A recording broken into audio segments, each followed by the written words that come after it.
My, épisode 6. Coucou tout le monde. Ça fait super plaisir de revenir vous voir aujourd'hui. Je crois qu'au moment où je publierai cette vidéo, ça fera un petit mois, 4 semaines, que vous n'aurez pas eu de vidéo. Mais c'est pour de bonnes raisons, hein, ne vous inquiétez pas. J'avais la forme, j'avais eu du travail, donc ça c'était cool, mais du travail intéressant et motivant. J'ai eu pas mal de congés aussi là, avec ces 2 semaines, avec des gros ponts que j'ai fait à chaque fois. Donc ça c'était vraiment, vraiment plaisant. Et j'en ai bien profité d'ailleurs pour faire des loisirs créatifs, du tricot bien sûr, mais surtout plein de nouveaux loisirs. Donc j'ai repris la broderie. J'ai une pile de choses à vous montrer. J'ai fait aussi des petits bijoux, encore un petit peu. Et ça y est, je fais de la... deux choses. Là, je suis en train de me hyper sur la couture parce que c'est la réalisation d'hier soir. Celles et ceux qui me suivent sur Instagram, voilà. C'est vrai que dimanche dernier, j'ai été complètement à fond. J'en ai fait genre 12 heures d'affilée. J'étais complètement à plus m'arrêter. Et je suis contente parce que j'ai réussi. J'ai fait plein de trucs qui marchent bien. Donc ça, c'est une première depuis le temps que j'essaye de faire de la couture. Et j'ai appris le crochet aussi. Bon, le crochet, pour l'instant, je suis pas contente de mon granny. Mais ça va venir. Ça va venir. Donc voilà, je vais vous parler de tout ça aujourd'hui. On va commencer par le tricot et après de toute façon, je vous ferai des chapitrages à chaque fois pour que voilà, selon les thèmes qui vous intéressent, si les bijoux, voilà, ça vous intéresse pas, vous pouvez passer direct à la broderie ou voilà. Donc faire un petit peu ce qui vous plaît. Comme d'habitude, je mets aussi les différentes infos, patrons, tout ça dont je parle en barre de description. Bon, pour celles et ceux qui ne me connaîtraient pas, je vais me présenter rapidement. Je m'appelle Svetlana, j'ai 32 ans, j'habite à Grenoble avec mon chat Winston et maintenant avec mon compagnon. Ça c'est trop bien, on est trop contents. Ça nous a occupés, ça aussi, même si voilà, l'emménagement, on est resté ici, donc il n'y avait pas des transformations maximales. Mais là, voilà, je suis très contente de cette petite nouveauté. Et voilà. Et moi, voilà, vous avez un peu compris, à la base, moi, mon truc, c'était vraiment le tricot. Ça l'est toujours, hein, c'est pour passer, mais c'était vraiment mon loisir créatif unique. Et là, maintenant, je suis en train d'étendre petit à petit les horizons créatifs. Donc, voilà, petit à petit, je vais vous parler un petit peu aussi d'autres choses. Un peu ce qui me fait plaisir, en fait, sur ces derniers jours, ces dernières semaines, quand je viens vous voir. Alors, on va commencer par mon unique projet terminé. Donc, on commence déjà par le tricot. Et mon unique projet terminé, donc déjà, qui est dans mon sac à projet que j'ai fait moi-même. Je vous en reparlerai tout à l'heure. Et vous voyez, c'est mon petit caneton. Donc j'en profite pour vous le montrer aujourd'hui parce que je l'offre cette semaine. Donc vous ne le reverrez plus. Et donc le voilà, baigné de lumière. J'essaie de vous l'ombrer un petit peu. Donc ça, c'est le petit canard du livre Mouche et ses amis de Cynthia Vallet. Donc c'est toute une collection, je vous ai déjà parlé à l'épisode 3, je crois. C'est l'épisode où j'ai mon canard à côté de moi, version tête vide pour l'instant, enfin à l'époque. Et donc moi j'ai fait un des canetons. Et donc vous voyez, c'est une petite peluche qui fait une quinzaine de centimètres et qui a l'avantage merveilleux d'être fait d'un seul tenant. C'est-à-dire que vous commencez d'une partie et par un jeu d'augmentation, diminution et rang raccourci, vous allez façonner votre canard sans faire une seule couture. Enfin, il y en a une au final, mais c'est une couture de fermeture qui est très bien placée d'ailleurs, qui est généralement ici, qui est le meilleur endroit pour après rembourrer son canard. Donc, voilà. Et donc là, à part cette couture-là que vous faites, et vous avez rien d'autre à faire. Donc ça, c'est trop trop bien quand on a un peu la flemme de faire de la couture à la main. Et voilà. Et moi, je l'ai fait avec 2 mini. Il m'en reste plein d'ailleurs. 2 mini que j'ai fait, qui venaient d'un kit, un petit bouquet que j'avais acheté à Lanaï Tricot de la marque La Teinturière La Miele. Je pense que c'est espagnol, je ne saurais pas le prononcer, La Miele, je pense. Et c'était le coloris Sunset, enfin la gamme de coloris Sunset. Et moi, je l'ai fait avec le petit jaune pâle, très pâle, et ce rose orangé un peu chair, très mignon. Et Voilà, j'ai fait une petite broderie qui n'est pas très heureuse, je la vois, on dirait une bouche de zombie cousue quoi. Mais bon, je pense que ça va. Je l'ai déjà refait 4 fois cette petite broderie et c'est toujours pas très satisfaisant, mais bon, ça lui fait une petite bouche malicieuse quand même si on fait pas trop attention. Donc voilà. Et j'en suis très contente, c'était très agréable à faire. Il y avait des moments... En fait, alors ce que j'ai adoré dans le patron, alors tout est super clair, pas de doute, tout est hyper lisible. En fait, il y a dans le livre Mouche et ses amis, moi je l'ai en anglais, très accessible l'anglais, tout est que des abréviations tout le temps, donc il n'y a pas besoin de comprendre l'anglais pour bien les coudre, mais il existe en français, puisque c'est la langue d'origine de la designeuse. Et en fait, au début, il y a un petit cahier technique dans lequel vous avez les différentes leçons. Et après, vous avez tous les personnages. Je fais une revue du livre dans l'épisode 3. Si je me trompe pas, j'espère que je me trompe pas. Dans l'épisode 3, où voilà, je vous le présente un petit peu et les concepts plus en détail. Et le petit canard lui aussi était très facile à faire. Et ce qui était très bien, alors pour l'instant, j'ai fait qu'un patron. Donc voilà, mais c'est qu'en fait, c'est très rythmé. C'est-à-dire que voilà, vous passez... je sais pas, à 15 minutes, vous avez fait le bec, puis après, vous faites les rangs raccourcis de la tête, ça vous occupe 30 minutes. Et en fait, ça change tout le temps comme ça, en fait, de section en section. Voilà, vous arrivez vraiment... Vous n'avez pas le temps de vous ennuyer, en fait. Il se passe toujours quelque chose. Et il n'y a pas de mer de Jersey et tout. Donc, ce qui est bien, c'est que on ne s'ennuie pas. Et puis, c'est des rangs raccourcis très intuitifs. Donc, il n'y a pas non plus une réflexion de dingue à avoir. C'est-à-dire, vous pouvez écouter regarder une petite vidéo, alors plutôt une vidéo d'ambiance sympa, le reportage de géopolitique où il faut rester super concentré, mais voilà, une petite vidéo d'ambiance, genre un petit vlog, quelque chose comme ça, un peu un contenu lifestyle, quoi, ça fait du bien. Donc ça peut se suivre tout à fait en parallèle, et voilà.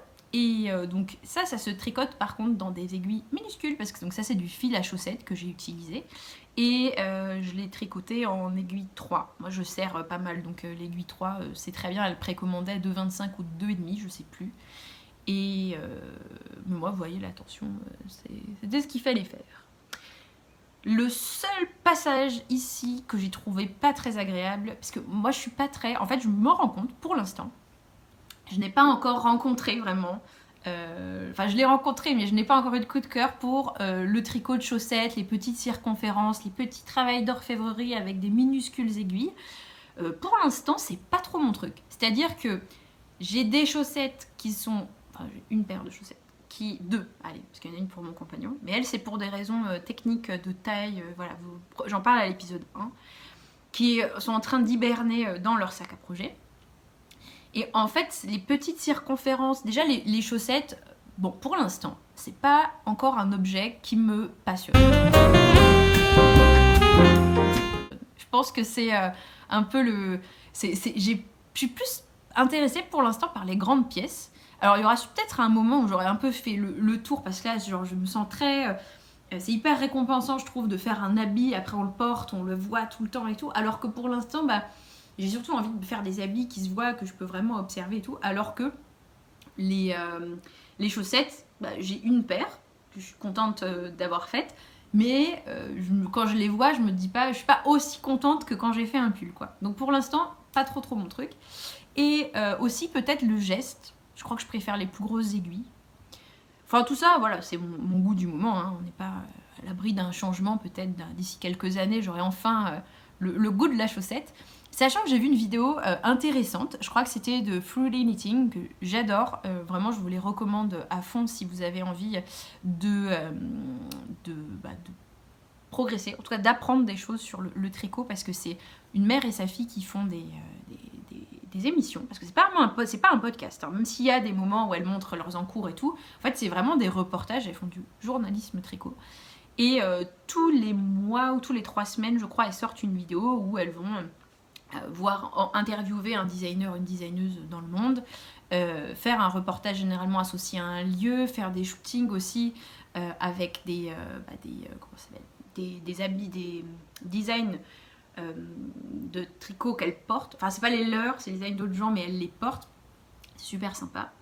Et en fait, dans le dernier épisode, je crois, sur le Swiss Yarn Festival, donc je sais plus où est-ce qu'il a eu lieu, enfin il est en Suisse, hein, mais je sais plus à quel endroit de Suisse il a eu lieu, et bien il y avait une enquête qui a été faite où ils ont demandé, je crois, aux participantes du salon de dire bah, c'est quoi vos projets du moment en tricot, et les gens ont du coup énuméré leurs projets, et sur l'ensemble des projets qui ont été rapportés dans le cadre de ce festival, 70% étaient des tricots de chaussettes. Donc il y a sûrement quelque chose à creuser. Pour l'instant c'est pas mon truc, mais en tout cas il y a un engouement de la communauté tricot pour les chaussettes, et je pensais pas que c'était à ce point. 70, c'est vraiment énorme. Donc voilà. Tout ça pour dire, revenir à notre canard, notre caneton. Sur les petites circonférences, du coup, c'est quand même un peu galère. Parce que là, en plus, vu que c'est beaucoup de rangs raccourcis, de choses comme ça, on peut pas trop... Enfin, on pourrait, hein, mais c'est pas du tout agréable au niveau du geste d'utiliser. Moi, je préfère les mini circulaires. Et là, en fait, c'est pas possible. Enfin, c'était vraiment trop dur quand on a 12, quand t'as 12 mailles, voire sur les plumes, quand on a 4, t'es obligé d'être en Magic Loop. Et... Enfin non, en fait c'est impossible, je sais pas pourquoi je dis c'est peut-être possible, mais non, c'est jamais possible en fait de faire des mini, t'es forcément Magic Loop. Ça déjà, le Magic Loop j'aime pas trop.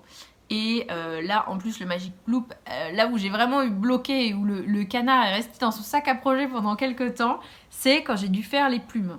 Oh là là, les plumes, qu'est-ce que j'ai trouvé ça pénible. C'était vraiment des trucs à 2-3... Pourtant ça prend, vraiment quand on s'y met, faire les 3 plumes là, ça prend une demi-heure. Hein. Mais alors moi, ça m'a gonflé. Je l'ai fait une fois, et alors j'étais genre, je le fais plus. Et quand je l'ai refait, ça m'a regonflé, mais après j'étais contente que ce soit fini.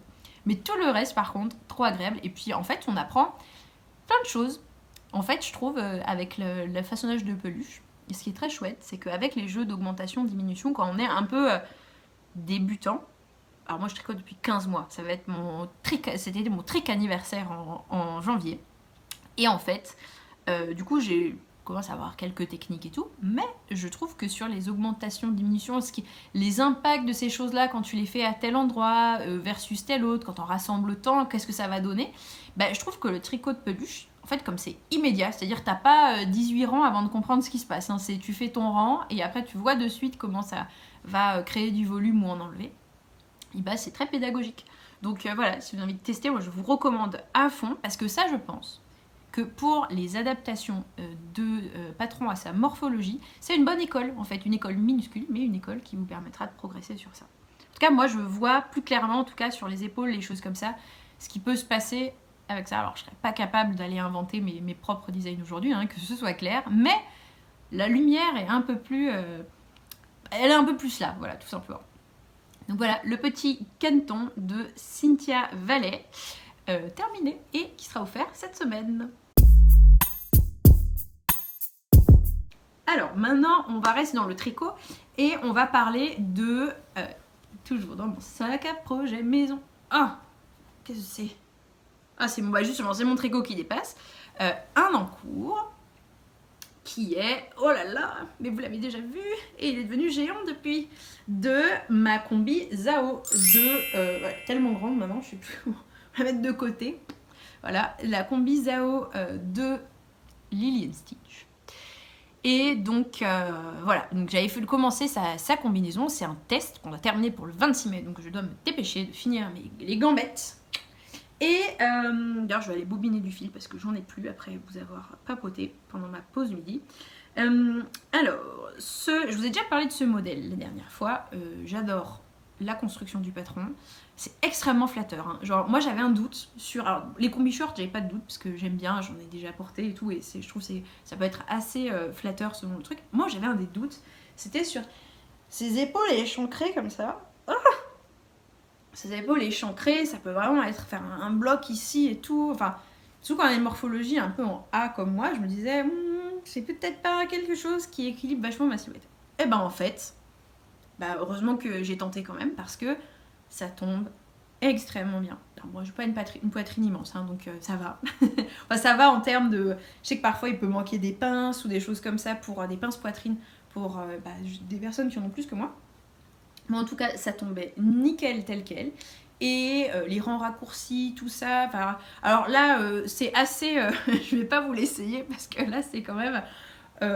en l'état, sans high-cord, voilà, et puis en plus ça arrive pas, je suis à peine, j'ai pas passé le bas du corps, donc vraiment voilà, je vais pas vous montrer, faire un peep show sur YouTube, mais Moi je suis hyper contente du tombé. Je vous le montrerai quand je l'aurai fini avec les i-cords et tout, je vous le montrerai.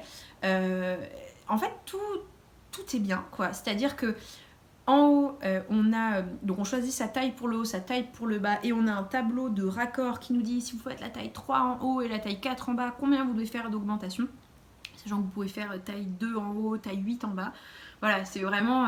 bon, ça, je pense qu'il y a peu de gens qui sont dans ce cas de figure-là, mais en tout cas, c'est possible. Et là, il y a vraiment, vous avez à chaque fois le raccordement qui est proposé. Et donc, vous voyez, donc on commence par les panneaux. Alors, ça se tricote en aller-retour en haut, chacun des panneaux indépendamment, puis on les joint en rond.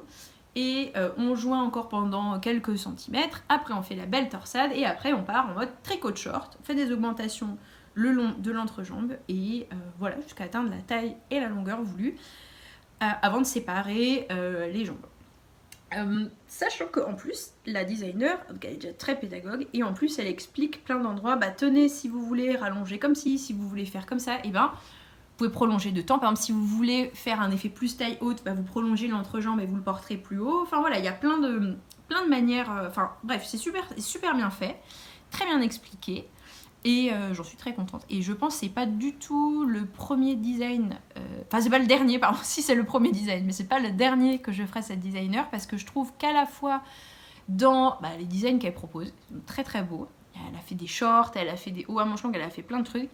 Mathématiquement c'est carré, enfin vraiment il n'y a pas, même dans la V0 il y avait vraiment quasiment pas d'erreur et vraiment ça tombe très très bien et c'est pédagogique, c'est à dire que vraiment moi j'ai jamais fait de combinaison de ma vie, j'avais fait une fois des torsades dans ma vie et vraiment c'est super sympa et c'est, regardez comme c'est beau, j'ai tellement hâte de l'avoir fini et tellement hâte qu'il fasse beau pour le porter parce que qu'il soit fini mais avec ce temps là je le mettrai chez moi pour moi-même mais voilà, c'est pas... Donc, bref, trop bien.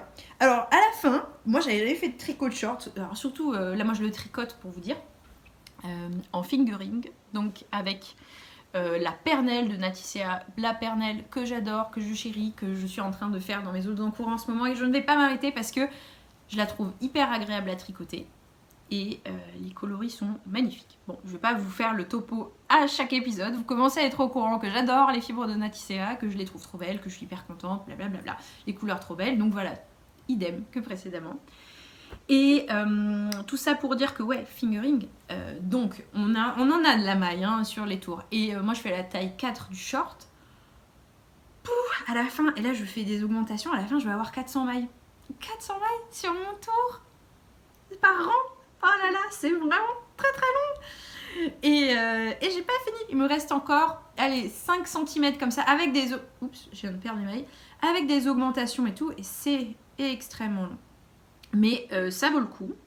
C'est long, mais c'est pas chiant déjà, ça c'est important. Et parce qu'on s'ennuie pas, mais par contre, qu'est-ce que c'est lent. Qu'est-ce que c'est lent. Quand tu... Voilà, attendez, là je me concentre un peu parce que j'ai perdu un marqueur. Je voudrais savoir où je le remets. Je vais le remettre entre là et là, je pense. Et ouais, et du coup, c'est ouais, ça peut être un petit peu long. Mais par contre, c'est juste la période, le moment que je trouve un peu long. Tous les autres, c'est hyper amusant, hyper rythmé. Et là, franchement, en fait, tu le prends. Moi, je l'emmène au tricoté, plein de trucs. Et c'est l'occasion de l'avancer, quoi. Donc, par exemple, le Outline Tee, dont je vais vous parler après, il est beaucoup plus chiant. Alors, qu'est-ce qu'il est chiant. Et ben, qu'est-ce qu'il est beau, hein. Mais qu'est-ce qu'il est chiant, hein. Oh. Donc voilà, là il y a juste, faut être prêt, que le short, parce qu'en plus l'entrejambe c'est long, c'est pas comme quand on met 15 ans à faire les épaules avant la séparation sur un pull yoke. Moi je trouve, peut-être avec ma forme à moi, c'est extrêmement long, donc voilà.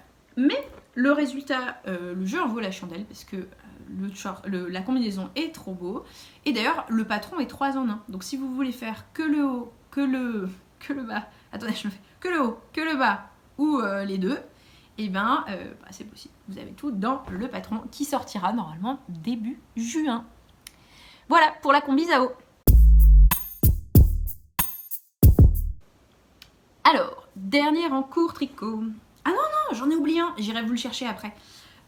C'est, voilà, je vous en avais parlé juste avant, c'est le Outline Tee de Jessie Made. Donc le Outline Tee, c'est, donc voilà, moi j'en suis là.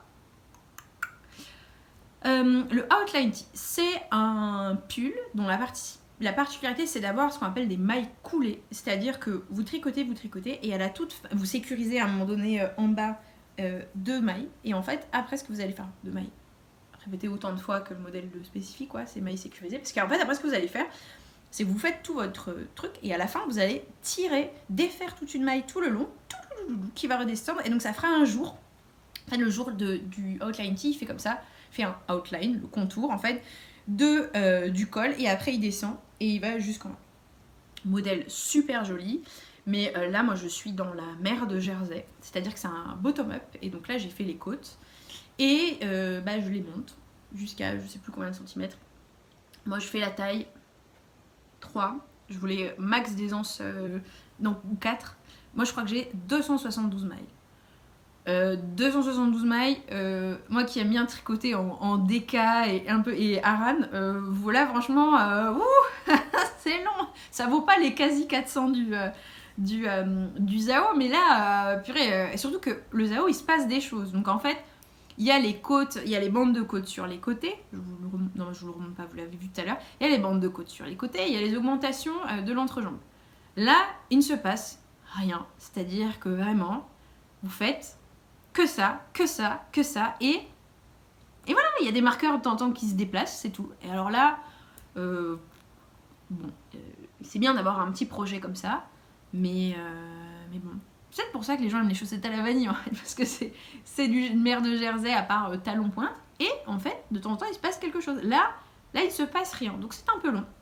Mais le modèle final est vraiment magnifique, et j'ai cette superbe fibre, encore une fois, c'est la Pernelle de Naticea, cette fois-ci dans son coloris, je sais pas comment il s'appelle, je trouve un peu banane quoi, genre chair de banane, je sais pas son nom mais il s'appelle, je vais l'appeler comme ça, je pense peut-être écru, non c'est pas le écru, c'est le jaune très très clair, et hyper agréable à tricoter, je sais pas pourquoi. En fait, alors, j'ai une hypothèse, parce qu'en fait, je me rends compte, il y a plein de gens qui ont horreur des fibres végétales, de la laine vierge, parce qu'ils trouvent que c'est sec. Et moi, au contraire, j'aime pas par exemple la laine trop molle, la laine type par exemple superwash quand elle se dédouble, des choses comme ça, j'aime pas. Ou trop de non, trop de gonflant ça n'existe pas, c'est toujours agréable d'avoir une laine rebondie et gonflée, mais en fait je me rends compte que j'aime pas trop la superwash, et je pense aussi peut-être les laines avec du synthétique dedans, en fait c'est pas, je pense que c'est lié, bon, révélation, j'ai les mains moites, vraiment, vraiment très moites. Et je peux pas mettre de bague synthétique parce que je l'ai, enfin synthétique, les bagues sont forcément synthétiques, mais de bagues avec un plaquage pourri, je suis obligée de mettre de l'or ou de l'argent parce que sinon je les corrode vraiment, je les porte une fois, ils sont corrodés quoi, et après je me retrouve avec des laiton ou métal un peu, enfin qui soit pas oro argent, c'est-à-dire qui résiste pas à la transpiration, je les éclate quoi. Et donc là, c'est pour ça, je pense que j'adore les fibres très très sèches parce que c'est agréable pour mes mains, quoi, c'est-à-dire de plus être dans une espèce de moite permanent. Voilà, vous êtes très content, je pense, de savoir cette information, mais ça m'interpellait parce que vraiment, j'ai des copines du tricoté et tout qui me disent « Ah, je déteste ça » et tout. Je me dis « Mais comment c'est possible? C'est tellement agréable » et je pense que c'est à cause de ça. Après, c'est aussi peut-être une question d'adaptation du geste aussi. Avec les fibres comme ça sans élasticité, il faut un petit peu moduler sa tension pour pas se faire mal aux mains.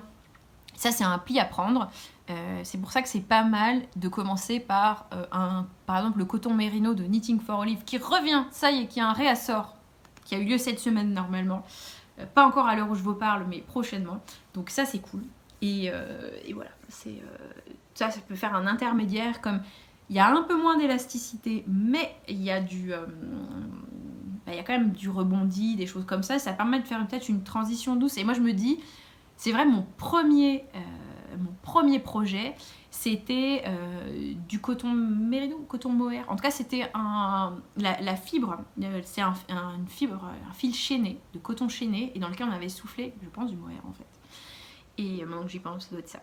Du mohair, et hyper agréable, genre moi c'était hyper agréable. Déjà la fibre était trop jolie, c'était cette fibre là, j'en ai parlé dans l'épisode 1, non 2, celui où je porte mon pull rose, je vous remettrai le lien dans le i, et en fait c'est un bon intermédiaire entre les deux, et je pense aussi peut-être que comme moi c'était mon premier habit que j'ai tricoté, c'est-à-dire que vraiment je me suis fait mon premier pull. Peut-être que ça m'a permis aussi de développer, c'est un peu là où je pense j'ai automatisé mon point en droit et donc d'être un peu à l'intermédiaire entre les deux. Donc voilà, peut-être que si vous êtes débutante, ça peut être pas mal de pas trop traîner à aller vers ces fibres là pour voilà, avoir peut-être moi ça me demande, mon geste est plus automatisé pour ces milieux là, donc c'est très facile d'aller vers la laine parce que c'est beaucoup plus souple, beaucoup plus rebondi et tout, et c'est pas trop coûteux d'aller vers la fibre pure végétale qui est vraiment raide et sans élasticité. Voilà, encore une fois, une auto-analyse très intéressante. Vous êtes sûrement très content de savoir ça sur moi. Voilà, après les mains, mon apprentissage du tricot. Bon, on est là pour papoter aussi un peu, voilà, librement. C'est ça aussi qui fait plaisir dans les podcasts. On n'est pas forcément sur une vidéo timée et puis 5 minutes sur chaque projet. Je vais vous chercher mon troisième projet en cours. Le voilà. Ouh, c'est un fantôme. C'est le Ghost Whisperer de Park Knit. Alors je me rappelle plus de son prénom, mais alors qu'est-ce que c'est? C'est un projet. Alors déjà, encore une fois, info à savoir qui a eu un succès fou au tricoté de Grenoble. Tout a commencé par Juliette de Lana et Tricot qui en avait un en bleu magnifique, flash, vraiment scotchant. Et après, une autre tricopine, Hélène, si tu passes par là, coucou Hélène, qui se l'est tricoté en prune et en orange fluo, enfin vraiment deux versions très cool. Et du coup ça a lancé voilà, une mode, je pense qu'on est je sais pas combien à le faire au final. Et c'est cool parce que c'est notre mode local, c'est-à-dire que je l'ai pas trop vu ailleurs dans d'autres podcasts, donc voilà, c'est Grenoble. Et donc là, on a toutes nos mohair dans tous les sens pour faire ça. Donc, qu'est-ce que c'est le Ghost Whisperer? Alors, c'est un crop top manche ballon qui se tricote avec un fil de mohair très très déjaugé. C'est-à-dire que là, ce fil de mohair, je le tricote en aiguille 7. Déjà, ça fait plaisir d'avoir un peu une petite aiguille 7 pendant l'été. Enfin, l'été, j'y suis déjà, hein, mais pendant le printemps.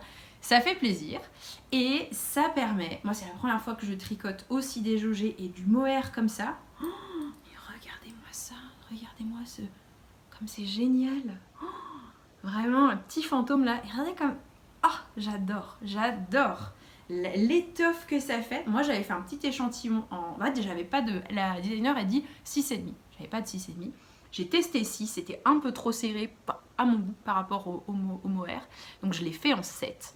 Et là, c'est exactement ce que je veux. Bon, voilà, on le met pas sans rien, celui-là. Ouais, on le met avec quelque chose en dessous. Moi, je vais le mettre avec, je pense, un petit débardeur noir. Genre une tenue toute en noir et ça par-dessus. Trop cool. Et là, en fait, comment ça se fait? Alors, c'est encore un bottom-up. Donc, on commence par le bas. Et on va remonter. Et puis après, on sépare. On fait le haut et le bas. Moi, j'ai fait le dos. Le haut et le bas. On fait le dos et le devant. Là, j'ai fait le dos. Et maintenant, je vais faire le devant. Et après, on joint. On a un petit Marcel en mohair. Et après, on va faire les manches ballons. Moi, ce que j'ai fait, c'est que j'ai utilisé des restes de mohair de mon field sweater et de mon Clotilde cardigan. Et vous voyez, je les alterne. J'essaie de faire des rayures un peu irrégulières pour faire comme des petites variations de laine. Vous voyez, parce que vraiment, je crois que vous les voyez un peu. En tout cas, moi, dans mon retour écran, je les vois. Donc, j'espère que vous pourrez les voir aussi. C'est-à-dire que vraiment, j'alterne. C'est un rose clair et un rose un peu plus marqué. Il y a genre dans le nuancier, je pense, de Aurora. Donc, il doit être une case d'écart. Et donc, ça permet de pouvoir faire un petit effet un peu, voilà, comme les ombres d'un fantôme, quoi. Donc, je suis hyper contente. J'ai hâte de l'avoir fini. Là, en ce moment, je suis plus sur le test parce qu'il y a une deadline. Mais après, je serais contente de le reprendre parce qu'il se tricote très très vite en plus. Donc ça fait plaisir. Et ce drapé est dingue. Vraiment, je suis fan. Alors, pour l'instant, ma réserve, c'est comment ça se comporte avec un sac à main. C'est-à-dire que là, j'ai très peur, vu que c'est quand même des mailles ultra déjaugées, le petit fil de soie là, ça fait un peu peur. Et j'ai très peur on met un sac à main et on massacre son pull, quoi. Donc, je ne sais pas, je le porterai seulement avec ma banane. Mais ma banane, elle est pas trop faite pour ce style-là, donc je sais pas, je verrai. un petit peu, où je ferai porter des affaires par mon amoureux, on verra, mais voilà, j'adore ce modèle, il est amusant. Et le mohair déjaugé comme ça, trop cool. Donc voilà, c'est petit projet du moment. Et puis c'est sympa aussi avec les copines du tricoté d'avoir différentes versions, différentes couleurs. Et puis aussi, certaines n'ont pas envie de le faire en crop, donc ils vont un peu l'allonger ou quoi. Donc voilà, il y aura plusieurs versions. Et voilà pour le Ghost Whisper. Alors, on a fini pour le tricot. Moi, je vais vous parler maintenant de mes broderies. Alors, dans mes broderies, qu'est-ce que j'ai à vous dire? Donc, déjà, je vais vous montrer des broderies finies. Donc, je ne sais pas pourquoi, je me suis remotivée à fond pour la broderie il y a quelques semaines. Et j'ai, grâce à l'une d'entre vous, alors je ne me rappelle plus de son nom parce que je crois que c'était un pseudo, donc je suis plus sûre, j'ai terminé ce vieux pull que dont je vous ai parlé. En fait, j'adore le point de rose, et donc c'était l'occasion de faire le point de rose. Et je l'avais, dans mon premier podcast, je vous en avais parlé, j'avais fait 2 rangs tout merdiques, et puis je m'étais arrêtée là. Et puis après, j'étais contente de l'état actuel, de l'état dans lequel il était à cette époque-là. Mais il fallait bien reconnaître qu'il était un peu déséquilibré.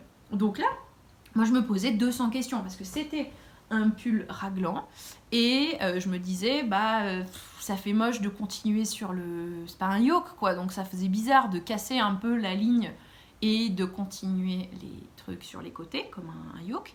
Et en même temps j'avais mis ces petites tiges verticales que je trouvais qui équilibraient bien ces motifs tout ronds, donc moi j'aimais bien aussi ces trucs là, donc j'étais un peu, je savais pas quoi faire.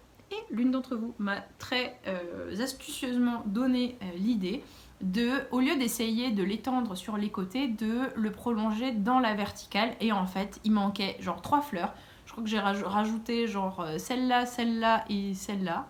Et c'était fini. Et c'était parfait. Et j'ai donc complété les petites tiges au point arrière, très facile, avec un mohair, avec un fil mèche de We Are Knitters pour changer un peu d'aspect. Et vraiment, j'en suis super contente. Et là, vraiment, juste pour vous dire un petit peu, j'ai utilisé des fils un peu de différents types pour faire des effets comme des fleurs, un peu comme des fleurs dans la nature. Donc ça, c'est un vieux mohair avec du dralon. Alors ça, c'est l'époque où on disait dralon. Donc c'est vraiment un très vieux... Dralon, c'est comme de l'acrylique. Très vieille pelote qui est là. Ça, c'est un coton. Celui-là, c'est un coton laine. Et après, c'est des pure laine, mais sans étiquette. Donc... Enfin, c'était écrit dans un sachet pure laine de ma mère, mais je ne sais pas du tout ce que c'est derrière. Je pense que c'est des bergères de France. Et voilà, le petit première broderie de terminer. Et donc vraiment, merci pour cette très bonne idée. Parce que voilà, j'ai pas encore pu le mettre parce que ce pull est très chaud. Mais je trouve que vraiment, par rapport à ce raglan triste, et vraiment... Donc c'est acheté dans le commerce. Et tout droit comme ça, là maintenant, il a un peu plus de vie. Et peut-être que les gens me diront « Ah, tu l'as acheté où ?» Alors qu'avant, avec son motif déséquilibré, les gens me disaient « Ah, tu l'as fait ?» Et là, plus personne ne saura, je suis sûre. Deuxième projet broderie, c'est... donc j'ai acheté, j'avais très envie d'une petite chemise rayée jaune comme ça. Et elle n'est pas repassée, hein, je l'ai portée il y a quelques temps. Et je me suis dit, parce que j'adore les tissus de Liz Taylor où il y a des rayures et il y a des petits agrumes dessus.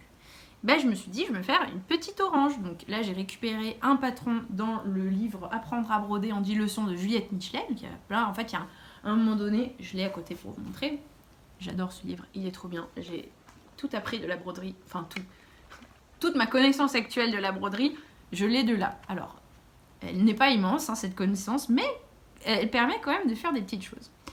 Donc, en fait, à un moment donné, il y a ce magnifique projet. Genre, n'est-ce pas trop mignon et assez intemporel, donc j'aime beaucoup. Et j'ai fait, c'est lui. Hey, j'ai fait ce petit motif là.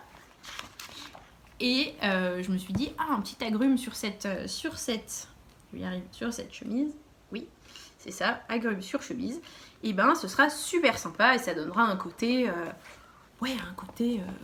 un côté sympa, voilà. Parce que là, elle était juste jaune et blanc, bien un peu ennuyeuse. Et là, j'ai fait, attendez, non, celui-là, qui a des traces dégoûtantes, c'est celui-là. Et voilà, et donc ça donne ceci. Attendez, je veux vous le mettre de plus près. Voilà. Donc, c'est... je serais contente des couleurs. Donc, vous voyez pas, c'est un peu plus chaud. Attendez, je vais arriver. Ouais, c'est un peu plus chaud que ça. Donc, tout opacé plat. Et juste là, point de tige pour le marron et point de feuille pour une petite feuille. Mais je sais pas si vous la voyez bien. Voilà la petite feuille ici. Point de feuille là. Donc, c'était cool d'apprendre ou de perfectionner chacun de ces points. Sachant qu'un truc qui me chiffonne un peu, c'est que cette orange, elle a vraiment des grosses fesses. Et j'arrive pas à vous le montrer, elle est vraiment, on dirait des cerises presque plutôt. Bon, pas non plus un truc qui rend le truc importable, mais je me rends compte que j'aurais voulu un peu les... Voilà, autant elle, ça va, elle est un peu allongée, mais ça va, mais elle est vraiment beaucoup allongée. Donc j'aurais bien voulu les différencier un peu, parce que là, c'est un peu des deux oranges avec des petites fesses larges comme ça, c'est... Bon, ça se voit que c'est fait main, quoi. Et alors, mon passé en pied... Ah, c'est passé plat. Non, c'est pas passé plat, c'est passé en piétant pour les comme ça. Et là, marge de perfectionnement est encore possible. Mais en tout cas, je l'aime bien. Ça m'a bien amusé de le faire. Et alors, les feuilles, j'ai trop aimé les feuilles. Genre, faire les feuilles, c'était super amusant. Faire le point de tige aussi. Donc là, j'ai hâte de faire encore d'autres choses en broderie. Et puis, alors là, moi, juste pour vous dire aussi les fils... du très classique, hein, du DMC, coton mouliné, voilà, rien de c'est la première fois aussi que je brode sans Magic Paper, enfin que je brode un tissu, c'est quoi, chaîne et trame, donc un tissu chaîne et trame j'y arrive, sans Magic Paper. Donc je sais pas, pour celles et ceux qui brodent, vous voyez, c'est vraiment ce papier qu'on on sert pour décalquer, et après on le met directement sur le motif. Et en fait, ça c'était une copine du tricoté qui s'appelle Marie. Hey Marie, si tu passes par là. C'était qui m'avait dit, ah mais en fait ça le solidifie vachement et ça évite parfois de... Je sais plus comment elle l'avait dit, parce qu'elle est beaucoup plus calée que moi en broderie. Elle avait dit quelque chose sur en fait, le fait de casser certains fils quand tu brodes des tissus très très fins comme ça. Et ben là c'est vrai, je me suis rendu compte en fait de ça, qu'en fait ça permet d'avoir le Magic Paper, je l'ai vu sur autre chose que je vous montre après, et ben vraiment ça a un effet protecteur et vraiment en termes de précision de points et tout, ça marche mieux. Donc voilà, certes c'est pas donné, c'est quand même genre 4 € la feuille comme ça là, mais bon finalement on la découpe et puis voilà, ça a des effets aussi. Voilà, on y arrive sur ce Magic Paper. J'arrive à accoucher de ce que je voulais vous dire. Donc, petite broderie estivale. Et là, maintenant, dans mes projets broderie à venir, j'ai en ce moment cette petite chemise, donc toujours eu sur Le Bon Coin. Donc, une petite chemise, cette fois-ci rayée bleue. Alors, Le Bon Coin, sur Vinted. Hyper contente de ces trouvailles... à chaque fois parce que les coupes sont super, les tissus sont pas mal et la qualité est vraiment cool. Genre j'ai reçu chacune des objets en très bon état et pour 1 € et 1,50 €, hors frais de port hein, bien sûr. Mais honnêtement ça fait des petites chemises à 5 € et qui sont qualitatives, sachant qu'en plus moi je connais pas très bien toutes les marques vintage, mais il y en a plusieurs qui sont très très sympas. Et ça permet, enfin les bonnes marques vintage, qui à une époque faisaient des trucs bien quali et tout, et qui maintenant sont vraiment chouettes à trouver sur Vinted. Et là je suis, enfin en tout cas ces deux-là, c'était vraiment des bonnes pioches. Alors donc là, qu'est-ce que je fais sur cette chemise bleue? Eh bien je fais un petit poisson. Donc ça, attendez, où est-il? Il est là. Vous voyez, un petit poisson. Donc, pour l'instant, j'en suis ici. Donc, j'ai récupéré le modèle d'un patron gratuit de DMC. Et par contre, je le fais un peu à ma sauce parce que c'était un peu chiant. Enfin, je le trouve ennuyeux, un peu le modèle. Enfin, le dessin, la forme était belle, mais ce qu'ils en avaient fait, c'était... enfin, le point utilisé, je le trouvais un peu ennuyeux. Et je pense surtout, autant sur un uni, ça marche bien, autant un truc que en ligne. Moi, j'en suis qu'à faire des lignes pour l'instant, mais ça changera plus tard dans le motif. En fait, en gros, chacune des lignes, il l'avait remplie. Et voilà. Et c'était... et là, avec des grandes rayures comme ça, bon, c'est pas très... ça marche pas bien, je pense. Donc, sachant que là, on peut se dire, ah, les lignes, mais ça marche bien et tout, mais là, attention, il y a le Magic Paper en dessous. Donc là, forcément, les contrastes avec la ligne sont diminués. Et je pense, quand on l'enlèvera, le noir, il se verra pas beaucoup beau. Donc moi, ce que je vais faire, c'est que je vais changer un peu le style. C'est-à-dire que sur les écailles, donc ce que je vais faire, c'est que j'ai fait tout le tour en noir. Je vais encore faire quelques petites lignes dans les nageoires en noir. Et après, déjà là, je fais tout à 2 brins. Et après, je ferai déjà toutes les nageoires. Je vais mettre du noir, mais un seul brin, pour que ce soit plus fin. Et du orange et du rouge aussi, pour faire les petits... En fait, c'est du carpe-coille que j'ai envie de faire. Donc, c'est blanc, orange, rouge, noir. Et donc, pour faire ces nageoires. Et après, ce que je ferai, c'est d'essayer de remplir au passé plat certaines écailles. C'est-à-dire qu'il y en a certaines que je ferai en noir, certaines que je ferai en blanc et certaines que je ferai en orange, mais pas toutes. C'est-à-dire que j'en laisserai aussi nues pour voilà, juste créer un petit peu d'accroche et histoire d'avoir des points de couleur, surtout sur, par exemple, là, sur ces 2 endroits-là où il y a ces rayures qui passent. Je pense que là, c'est important de mettre des couleurs un peu... qui contrasteront bien, genre le orange typiquement, mettre le noir sur le blanc. Je pense que je vais essayer de me débrouiller pour mettre du noir sur le blanc et du orange et blanc sur les bleus. Je vais faire que ça ait un aspect un peu aléatoire comme les carpe-coille qui ont des grappes d'écailles du même couleur. Mais voilà, je vais faire ça. Alors lui, je l'avance à 2 à l'heure parce que je le réfléchis beaucoup. Parce que forcément, moi, genre, je sais faire 5 points en broderie à peine, quoi. Même pas. Je crois que je sais en faire 4, quoi. 3-4. Donc, j'ai pas une gamme de techniques immense à disposition. Et je voulais vraiment... J'ai réfléchi pendant 3 millions d'années à comment j'allais remplir mon poisson pour tenir compte de ces rayures-là. Des rayures qu'il y a derrière. Comme dit, parce que j'aurais pu suivre le modèle et faire des lignes, mais je pense que ce sera pas top à la fin. Et j'ai regardé aussi plein de gens comment ils brodaient les poissons, mais soit c'était des trucs genre de la peinture au fil, donc c'est avec vraiment un brin. Tu superposes vraiment un grand nombre de fils de nuances différentes pour faire comme un motif un peu peint. Donc là, ça c'est clairement au-dessus de ce que je suis capable de faire aujourd'hui. Et je voulais un truc sympa quand même, un truc pas trop moche, pas trop raté par rapport à mon niveau. Donc ça, j'ai mis de côté. Et après, il y avait des choses justement plutôt au passé plat, passé au piétant, ce que je sais faire, en mode classique quoi, ou avec un peu de relief. Mais ça faisait un peu kitschose. Ça faisait vraiment kitschose des années 80. Donc moi, j'avais pas envie de ça non plus. Donc j'ai vraiment beaucoup réfléchi, me dire comment faire pour que ce soit bien et sympa, combien de couleurs différentes, et nani et nana. Donc j'ai vraiment... Donc je le fais petit à petit en mûrissant chacune des étapes et en étant bien contente, genre parfois pour réfléchir à quel point je vais utiliser pour les yeux. Je vais utiliser le point que je n'ai encore jamais fait, celui où on tourne plusieurs fois le fil dans son aiguille avant de le mettre.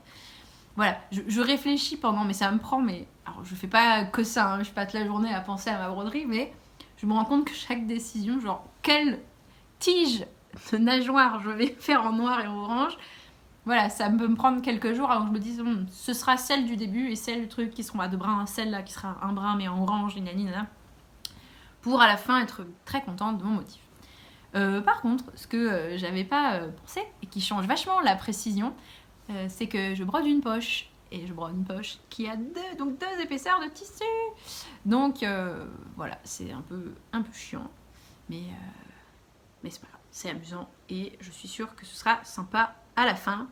En tout cas, je l'aime déjà, donc il ne peut que être sympa et aimé à la fin. Voilà pour le segment broderie. Je sais que ça fait plusieurs fois que je vous en parle et j'ai pas, comme là aujourd'hui j'ai plein de choses à vous dire. Je vais pas faire de review de livres cette fois-ci, mais vraiment si vous voulez vous mettre à la broderie, notamment sur des tissus qui ne sont pas de la maille comme ce que l'on peut faire en tant que tricoteur ou tricoteuse, je vous recommande à fond ce livre. Alors déjà parce qu'on peut aussi apprendre à broder de la laine dessus, mais moi je préfère Embroidery on Knit de Judith Gimlich. En tout cas de cette autrice de broderie qui voilà, fait des motifs vraiment spécial laine qui sont plus ça marche aussi pour pas de la laine hein. Mais je trouve que je sais pas, les motifs marchent mieux, puis c'est plus inspirant parce que c'est spécialisé laine Embroidery on Knit, mais par contre bon, c'est en anglais.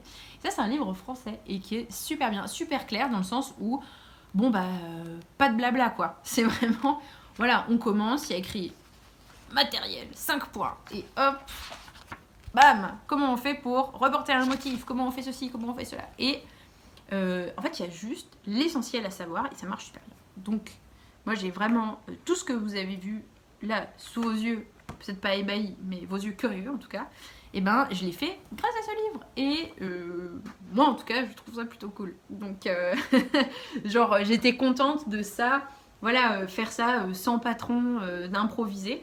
Ça, c'était chouette. Et d'ailleurs, je trouve que la broderie, par rapport aux autres arts du fil que je pratique maintenant, alors les autres c'est vraiment en mode bébé débutante, hein, donc c'est vraiment des retours à chaud comme ça sur quelques semaines ou quelques jours pour certains de pratique, je trouve que c'est la broderie, je trouve que dès l'instant zéro, on peut partir sur ses propres idées, ses propres patrons, ses propres motifs, et sans avoir la barrière technique est assez basse. Alors évidemment, pour faire un beau point bien régulier et tout, ça demande vachement de concentration et de précaution. Mais par exemple, le tricot, je trouve qu'il faut vraiment se laisser porter pendant un certain temps avant de comprendre les volumes, comment ça va évoluer dans l'espace, dans la construction des différents rangs. Pareil pour la couture, les patrons au début, voilà, on ne sait pas qu'est-ce qu'on coud comme ça ou comme ça. Enfin voilà, endroit comme endroit, envers. Voilà, ça c'est des choses on doit apprendre. Enfin, je trouve qu'il y a un temps d'apprentissage où on se fait porter par des patrons qui est beaucoup plus long dans le tricot et la couture. Et le crochet sans doute aussi. Le crochet, je suis vraiment en mode j'en ai fait 4 heures, hein, donc j'ai pas plus à dire que ça. Et la broderie, vraiment, moi, le tout premier truc que j'ai fait, je sais pas, sans patron quoi. J'ai pris les premiers fils qui passaient à mon idée, les premiers trucs. J'ai regardé un peu ça, je me suis dit ah oui, le point de rose ça me plaît, le point arrière ça me plaît. Allez hop, bam, on fait un truc et ça se construit un peu au fur et à mesure. Et c'est plus... Ouais, je sais pas. Alors peut-être c'est plus que ça parle plus à ma créativité à moi, alors que d'autres arts du fil, voilà, je vais être un peu plus précautionneuse. Alors le pompon, c'est le tissage de perles. D'ailleurs, on va arriver juste après au tissage de perles. Alors, en fait, parlons du tissage de perles maintenant, du coup. Qu'est-ce que j'ai fait de nouveau? Alors déjà, côté fabrication de bijoux hors tissage de perles, j'ai fait ces boucles d'oreilles. Donc là, c'est grâce au tutoriel de Massimi qu'en fait j'ai re-regardé. Parce que je vous avais dit la dernière fois, finalement, elle a un univers très romantique. Et sur les bijoux, c'est pas forcément ce qui me parle tout le temps. Et en fait, je me suis dit, attends, je vais re-regarder quand même. Parce que c'était quand même... Enfin, moi, ça avait quand même été le moteur qui m'a donné envie de faire ça. Donc, c'est qu'il y a eu à avoir des choses qui m'ont quand même un peu tapé dans l'œil, au-delà du juste, c'est faisable, on peut fabriquer des bijoux. Et en fait, c'est vrai que ce modèle-là, alors, c'est la simplicité. Mais vous allez voir. En fait, c'est des petites fleurs où en fait, on a des perles sequins, un peu pétales recourbées comme ça. Et on les monte sur une créole. Donc ça c'est un tutoriel qu'elle a sur son blog. Et c'est un tutoriel qui littéralement tient en 2 lignes parce que c'est vraiment trop facile. C'est genre vous avez, je sais plus combien, moi j'en ai mis 7 parce que j'avais pas envie d'avoir de reste. Mais en gros, parce que j'ai acheté mon matériel sur Perle & Co. Et en fait ils te les vendent par un certain nombre d'unités. Donc ça c'est trop bien pour éviter les restes de perles. Et aussi pour pas pour éviter les restes et aussi pour pas s'acheter 50 paires alors qu'on en a besoin que de 5 quoi. Donc je crois que c'est par paquet de 6, un truc comme ça si je dis pas de bêtises. Et donc du coup j'en ai acheté juste ce qu'il fallait pour le projet. Et ce qui est trop sympa, donc c'est super facile. Donc tu as tes N perles, je crois moi j'en ai 7. Tu as tes N perles que tu vas me fixer en quinconce sur un premier anneau. Tu fermes l'anneau. Tu mets l'anneau dans un autre anneau et tu fixes le dernier anneau, je vais vous montrer de près, sur la créole. Et là, genre vraiment, je l'ai fait 5 minutes avant une réunion de boulot. Et c'était prêt, je pouvais évidemment après frimer pendant ma réunion avec mes boucles d'oreilles. Et vous voyez, c'est ça, vraiment 2 anneaux, l'un dans l'autre et une créole. Donc ça, c'est trop cool. Et en fait, c'est vrai que la création de bijoux, quand on est tricoteur, tricoteuse, nous on est habitués à des projets qui... Voilà, des projets qui se méritent, parce qu'on y passe des heures, des dizaines d'heures, alors que ça fait du bien, je trouve. J'y arrive. Ça fait du bien de passer à d'autres styles. d'autres loisirs où là, en fait, on a des zones, c'est plus court, quoi. Tout ça pour dire ça. Et là, en fait, parce que je contrôle en même temps que voilà, les perles se remettent bien. Et là, en plus, c'est super sympa parce qu'on va... Alors, du coup, on n'est pas spécialement fier du challenge technique. Parce que c'est vrai, quand on fait sa combinaison soi-même pendant 100 heures, à la fin, voilà, on est fier à la hauteur du challenge technique qu'on a surmonté. Ou en termes de temps aussi, d'investissement en temps. Alors que là, bon, le processus est tellement rapide, ça m'a pris 5 minutes. Et le plus long, c'était d'aller chercher la pince, quoi. Enfin, c'est vraiment très très rapide. Et donc, c'est très récompensant, mais on est un peu moins fier avec ce niveau de complexité. Ce que j'ai fait d'autre de plus en tissage de perles, alors là c'est du vrai tissage par contre, c'est ce bracelet. Donc là c'est un tutoriel, allez, mise au point. Voilà, c'est un tutoriel de Pearl & Co. Donc c'est un petit bracelet élastique. Magnifique, genre extrêmement fin. Genre moi j'adore ces petites perles facettées. Je crois que c'est ça s'appelle des Fire Clay parce qu'en fait c'est des perles de verre qui sont facettées et après on les passe encore un coup au feu pour que, en gros, il y ait certaines arêtes des facettes qui s'atténuent et d'autres qui restent. Enfin bon, trop sympa. Je crois que c'est ça, hein. Je dis pas de bêtises. Et doré à l'or ensuite. Et après, hop, mis sur un petit fil élastique avec un tissage vraiment simple. C'est là où j'ai pu mesurer que nos compétences de tricoteur-tricoteuse sont très utiles pour le tissage de perles. Parce que moi, c'était mon deuxième projet tissé. Le premier, c'était les boucles d'oreilles cœur que je vous avais montré au podcast 5. Et en fait, qu'est-ce que je voulais dire par là? Donc, c'était mon deuxième projet tissé. Et oui, et dans le tuto, il disait, oui, les débutants, je vous conseille, ne faites que le premier rang. En fait, c'est-à-dire que là, il y a 2 rangs. Je vous remets de près, il y a 2 rangs. Il y a celui-là où on fait le rang 1 et 2 en même temps. Et après, on rajoute le 3 rangs. Les débutants, arrêtez-vous au premier, vous ferez le second plus tard. J'étais en mode, ah non. Parce que en fait, je trouvais ça tellement facile, je me suis dit, bon, c'est que... Et j'ai lu le tuto duo, je me suis dit, oh, ça va pas l'air difficile. Et en fait, je pense que c'est nos compétences de tricoteur-tricoteuse. Quand on a fait un petit peu de dentelle, bon, moi j'ai fait des dentelles feuilles, hein, donc c'est vraiment la base, l'enfance de la dentelle, quoi.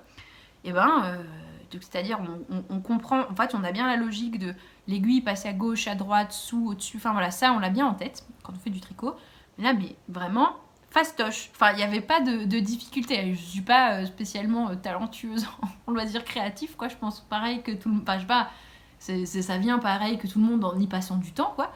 Et là, du coup, en termes de temps, ça va vraiment très vite. C'est très facile d'apprendre à faire du tissage de perles. Alors évidemment, il faut avoir le bon matériel, des aiguilles qui ne rendent pas folles et des élastiques qui ne se dédoublent pas. On va en parler de ce point.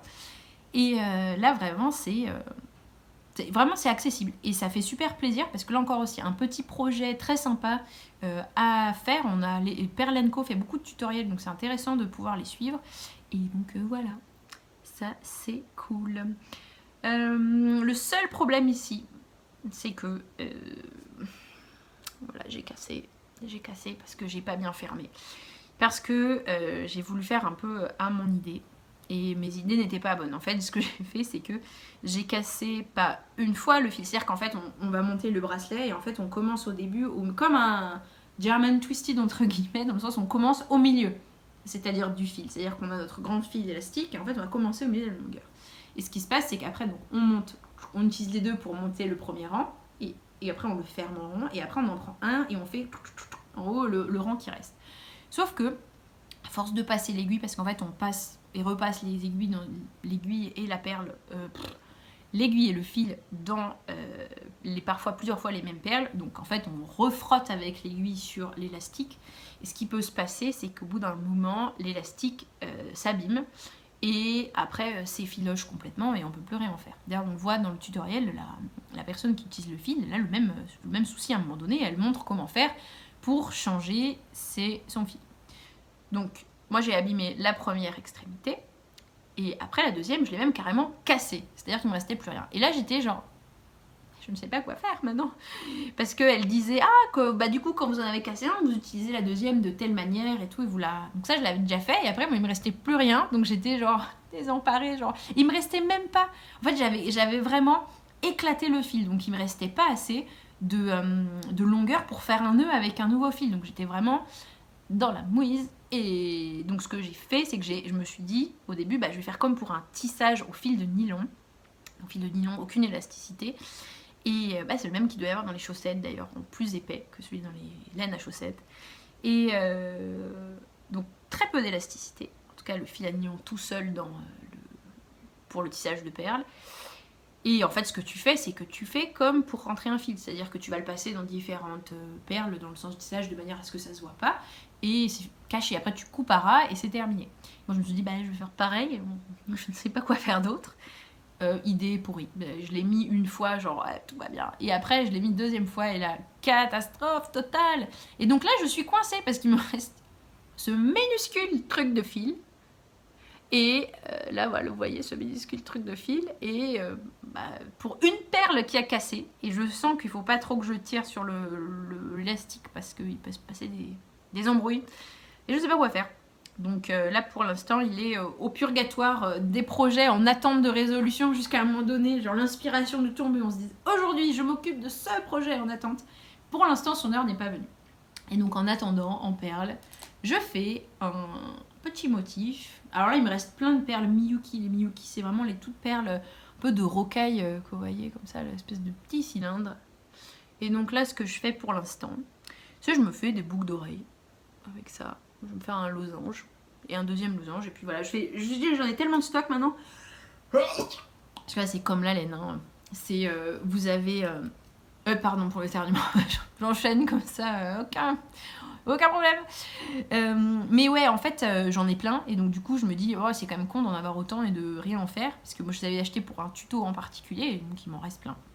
Et donc là maintenant parle sur des tissages, sachant qu'en plus les tissages hyper sympa, moi j'aime bien ce que fait la provinciale. Alors j'aimais beaucoup, là, je vous invite à regarder ce qu'elle fait parce qu'elle aussi elle est très variée en termes d'art du fil. En tout cas elle adore aussi le tissage de perles et elle montre les bracelets qu'elle fait et j'étais genre waouh, ok, c'est trop beau, trop beau. Et tout ça pour dire quoi? Tout ça pour dire que ouais en fait maintenant d'avoir vu ça, d'avoir vu d'autres choses et tout d'autres styles, parce que souvent on voit des trucs très géométriques. C'est pour ça d'ailleurs j'ai commencé par un petit losange. Partout en termes d'inspiration on voit des trucs très géométriques et elle fait des trucs avec des aplats de couleurs plutôt ronds, plutôt en tout cas des formes organiques un peu assez sympas. Et je me suis dit un petit bracelet comme ça c'est très sympathique.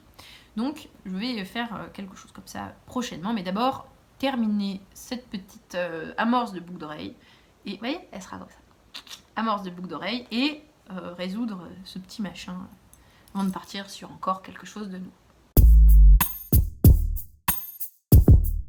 Allez, dernier art du fil du jour. Et là, vous l'avez déjà vu et je suis tellement fière. C'est mon premier projet de couture réussi. Donc, c'est un petit pochon de tricot, comme vous voyez ici. Donc, comment il est? Il y a une bande comme ça, et 2 carrés sur les côtés. C'est doublé avec mon magnifique, un vieux drap tout pourri qui restait chez moi, qui est trop déchiré. C'est mon truc un peu pour faire des bricolages en couture. Donc doublé de magnifiques draps et avec une petite coulisse, un petit bande pour les coulisses. Donc ça je l'ai fait hier et je me suis inspirée pour ça d'un tutoriel d'atelier Sylva qui est très facile, en tout cas très facile. Qui est très clair. Il y a un point sur les mesures qui est un peu, faut faire gaffe. C'est-à-dire qu'elle dit de faire des carrés de 25 sur 25 et la bande comme ça, c'est un tuto gratuit, hein, donc c'est pas une révélation de secret industriel, mais en tout cas il y a une secret artisanal en tout cas. Et ben là cette bande elle dit 70 cm, sauf que la bande est trop courte. Alors il n'y a pas mort d'homme, hein, il suffit de couper. Hein. C'est-à-dire qu'en fait, après, ce qui se passe, c'est que là, tout va bien. Et là, rien ne va plus. Parce qu'il manque vraiment 2 cm. Donc, soit vous faites ce tutoriel et vous m'avez entendu ou lu les commentaires et donc vous rajoutez 2 cm. Soit en fait, vous ne l'avez pas lu, c'est pas grave. Moi, ça m'est arrivé, en fait, je savais pas et donc j'ai coupé. Alors vraiment, en fait, quand tu as cousu la bande avec ces 2 carrés pour la doublure et pour l'enveloppe extérieure, en fait, tu prends la... Alors moi j'ai une merveille qui m'a sauvé la couture, c'est le cutter rotatif. Vraiment, cutter rotatif, je reparle tout à l'heure, mais c'est merveille.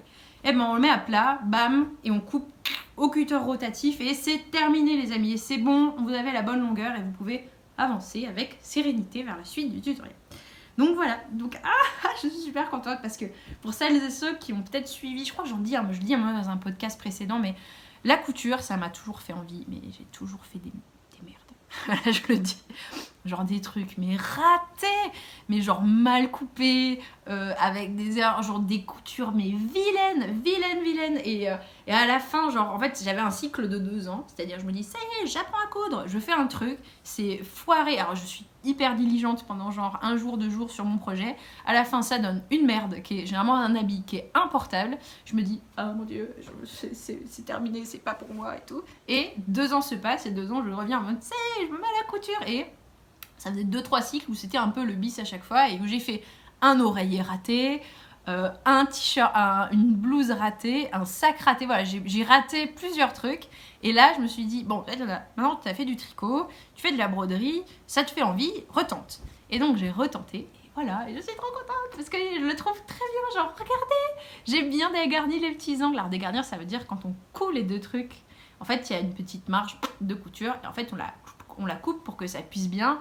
Merde, je le fais pour moi, mais pas pour vous. Pour que le petit tour, voilà, il se fasse bien. Et je suis très contente parce que j'ai bien réussi, en tout cas à mes yeux, et c'est toujours le plus important quand on crée, c'est à ses propres yeux d'être content, et bah c'est réussi. Donc je suis super contente. Et alors, peut-être vous êtes dans le même cas que moi avant cette réussite.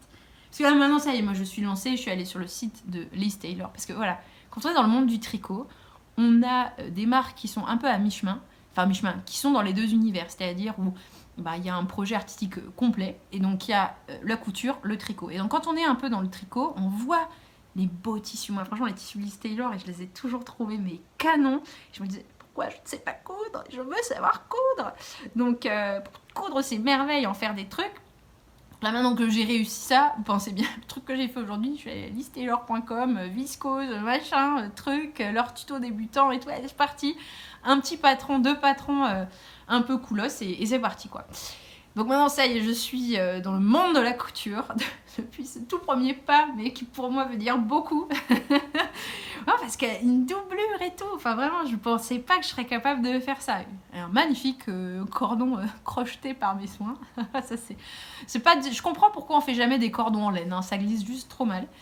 Et mais par contre ouais, je suis super contente. Et en fait les choses qui ont fait la différence, le cutter rotatif. En fait il y a l'apprentissage de la coupe au ciseau. Donc pourtant je faisais vraiment tout ce qu'il faut dans les règles de l'art, genre vraiment sur la table, à plat, en collant au maximum mon ciseau, ma paire de ciseaux au bois de la table, rien n'y faisait, j'avais des écarts de pièces, sachant que souvent quand on fait un habit, ce qui moi m'intéresse plus, et ben on plie les trucs en 2, genre t'as ton dos, tu les plies en 2 sur le patron, et enfin tu plies le tissu en 2, tu fais que tu tapes le demi, j'y arrive, pose le demi-dos sur ton truc et après tu coupes autour de ta pièce.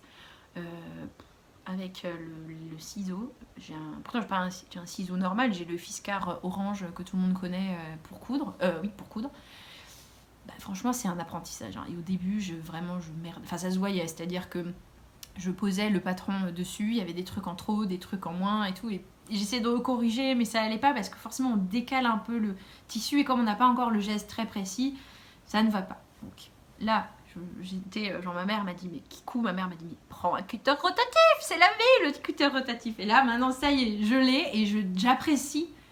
Mais quelle merveille le cutter rotatif. C'est vrai que tu peux, tout va déjà beaucoup plus vite. Ça demande quand même de la minutie, genre ne pas le mettre comme ça ou comme ça, ce qui quand on est débutant est pas hyper, enfin c'est un coup à prendre mais beaucoup plus facile que les ciseaux. Donc ça, premier changement pour rendre ça accessible, c'était ça.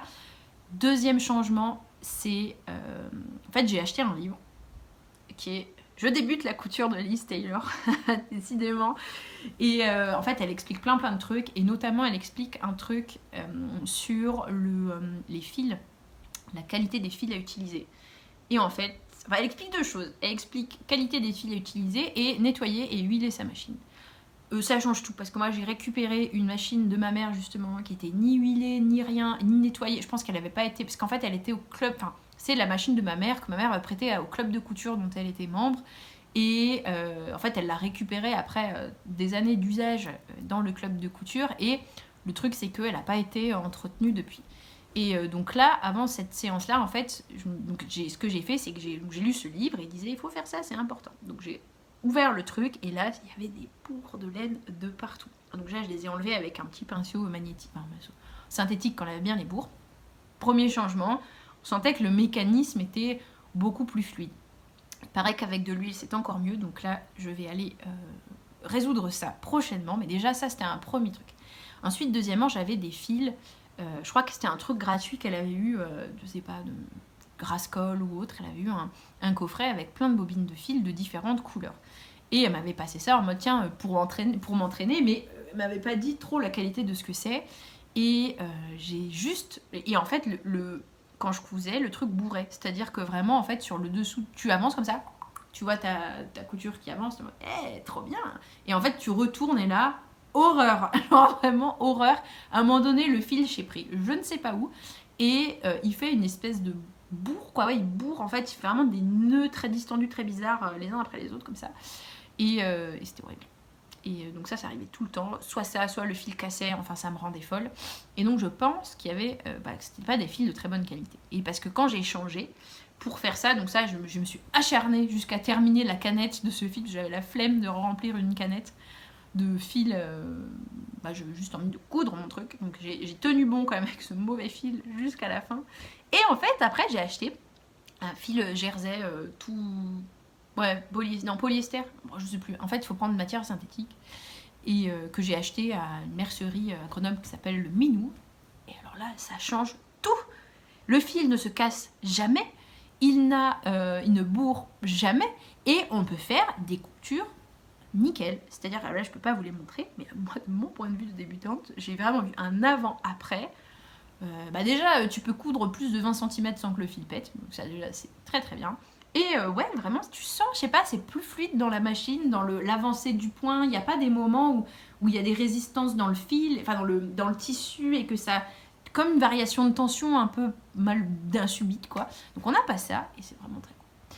Donc voilà, je suis trop contente de cette première réalisation. Je pense que pour les couturiers et couturières qui me regardent, de vous dire, bon, c'est quand même bien peu, enfin bien peu, pas dans le sens mépris, mais bon, c'est juste un petit projet, mais ouais, mais vraiment, c'est l'aboutissement d'années de frustration, enfin l'aboutissement, la résolution d'années de frustration, et où vraiment j'ai enfin un projet dont je suis contente, dont j'ai l'impression, forcément avec mon œil naïf, il n'y a aucun défaut dans ce projet, c'est le plus beau, c'est comme ses enfants, c'est les plus beaux, lui voilà, jamais un pochon de tricot n'a été aussi beau sur toute cette terre, voilà, c'est le plus beau. Et ouais, je suis genre trop contente des coutures, du fait que ce soit droit, des pièces qui soient découpées correctement, alors qu'avant, vraiment, un jour, si je la retrouve, parce que je sais pas où elle est, cette horrible tête d'oreiller, ça c'est comique, comme elle est vraiment, c'est genre le berlingot d'oreiller, quoi. Donc voilà pour la couture. Et ben voilà, j'ai terminé ce petit podcast tricot. C'est parti, comme il y avait plein de sujets différents, c'est parti dans plein de sujets différents. J'espère que ça vous aura plu, peut-être que ça vous aura donné envie de tester des nouveaux arts du fil. Moi en tout cas c'est comme ça que ça m'a un peu donné envie, c'est de voir d'autres gens tester des broderies, tester de la couture, notamment Cécile Que font mes mains. Je vous invite vraiment à aller voir ce qu'elle fait, ses podcasts. Parce qu'elle fait des trucs super sympas et vraiment notamment le combo couture-tricot, trop bien. Et là c'est vraiment, je pense, le combo Liz Taylor, Que font mes mains et plein d'autres gens, et pas que elle, mais en tout cas c'est les deux principales inspirations qui venaient du tricot ou de la couture et qui m'ont donné envie d'aller vers la couture. Et voilà, je vous les recommande aussi pour voir un peu les combos qu'on peut faire, les deux tenues, des trucs comme ça, et voilà, comme ça fait vraiment un ensemble de passions cohérentes les uns avec les autres, enfin cohérentes, pas qu'on cherche toujours la cohérence partout, hein, mais là je sens que c'est des loisirs qui se répondent bien et moi ça me fait beaucoup plaisir, ça me rend très heureuse de les pratiquer ensemble de manière complémentaire. Enfin pour l'instant, avec mon... Il n'y a pas beaucoup de compléments là-dedans, quoique si c'est un pochon pour mettre mes projets de tricot. Donc petite synergie de trouver. Donc voilà, j'espère que ça vous a plu et je vous dis à une prochaine fois, pas dans un mois, j'espère revenir un peu plus tôt et avec des nouveautés, avec c'est sûr la combinaison terminée parce que le délai oblige et avec peut-être des nouveaux projets, le petit poisson broderie aussi terminé, peut-être des nouveaux projets de bijoux. Salut tout le monde, à très vite!